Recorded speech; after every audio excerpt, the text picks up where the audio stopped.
With the broken down immigration system and the introduction of another immigration reform bill that has proved to be a bone of contention among the lawmakers, supporters and protesters, I decided to embark on a journey to find out on some of these silent voices. It has always been a misconception that immigration in America is an issue for the Latinos and the Asians. My journey began on April the 10th, 2013, when tens of thousands proponents of immigration reform rallied outside Capitol Hill in Washington, D.C.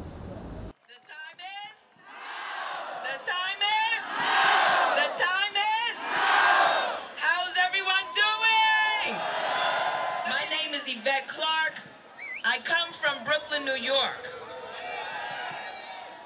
But more importantly, I am the daughter of two immigrants who came to the United States of America from Jamaica, West Indies. There must be a path to citizenship. Right. We are also urging family unity to be maintained.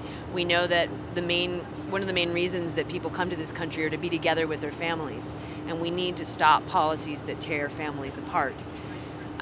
Third, we need an immigration policy that meets the needs of this economy and that protects the rights of workers. Right. We also need due process and fairness and justice in the courts for immigrants that they have lost over the last few years. Mm-hmm. And we need to stop trying to dump money into the border and the militarization of the border, because the border is secured. People are not coming over anymore. We're at net zero migration, and this is a waste of resources, and we need to focus on what's important, which is meeting the needs of this country, both economically and in terms of restoring justice and fairness. Sometimes I'm always the only black face on the buses, right, going into whether we're going to Albany or we're coming here to Washington to demonstrate. My concern is that, and I've called them out on it, not just I'm saying it now, but I've complained about my black brothers, particularly my own people, the Caribbean people, who seem to be just content to stand on the shoulders of the Asians and the Latinos and sit by and wait for them to do all the work, and I guess they want to benefit from whatever reforms are made.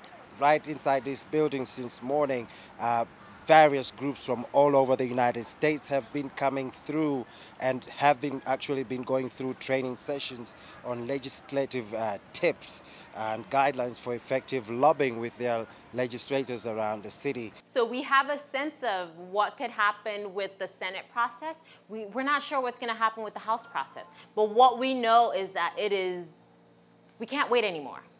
Every day, 1,100 family members, our families, are getting deported. And so we need a bill now, and we need it to move quickly because we've been waiting far too long. Simply themed Rally for Citizenship, it aims to showcase multi-sector support for immigration reform and elevate the personal stories of those impacted by the crisis, both immigrants themselves and their family members, co-congregants and neighbors. One of the reasons why we're here is it's not because of ourselves. Most of us are U.S. citizens. I have served in the military here. But the importance of being here today, immigration reform is not only for the Mexicans or the Latinos. And the only way it can impact the African community or other communities is by representing ourselves. Speakers at the rally included local politicians, congressmen, artists, representatives from various immigration-related NGOs. They need to know that it is time to start a 21st century immigration system that respects all human rights, that respects the rights of the workers, that respects the rights of the mothers, that respects the rights of the fathers and the children who are here and who need their relief now. I'm joined on stage by other brothers and sisters who were born in the Caribbean, who were born in Africa. And all of us together and say that the time is now for comprehensive immigration reform. We are here as African immigrant organization from New York. So it's about maybe 15 different African organizations. We have all Africa represented here in its diversity. So it is very important for us to come here as Africans to show our diversity and also to really make our community visible, to make our voice heard, because we can speak for ourselves, we can articulate our issues, so we should not sit and let other people talk for us. And to the republic for which it stands, one nation, under God, indivisible, with liberty and justice for all. It's very important that we hear, we show ourselves, and the reform has to be comprehensive so that every family members who are working here in the United States need to enjoy the benefits of their labor. We need to stop hiding. We're paying taxes, we're raising our children, and we're doing everything other citizens are doing, but we're not enjoying the benefits. So it's about time that we represent ourselves. And I cannot be more proud to hold on the green, white, and blue representing Sierra Leone. In this country, it is our conviction that there will be no second-class families. This is not just about human right, immigrant issues. It is human rights issues. It is about human dignity.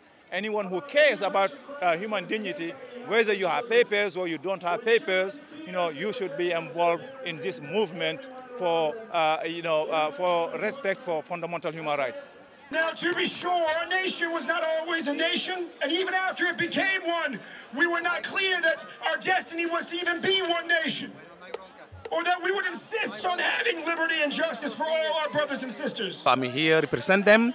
Let our Congress, our politicians in Washington, D.C., let them know we are here to speak for our sisters, our brothers, and our mothers and our fathers.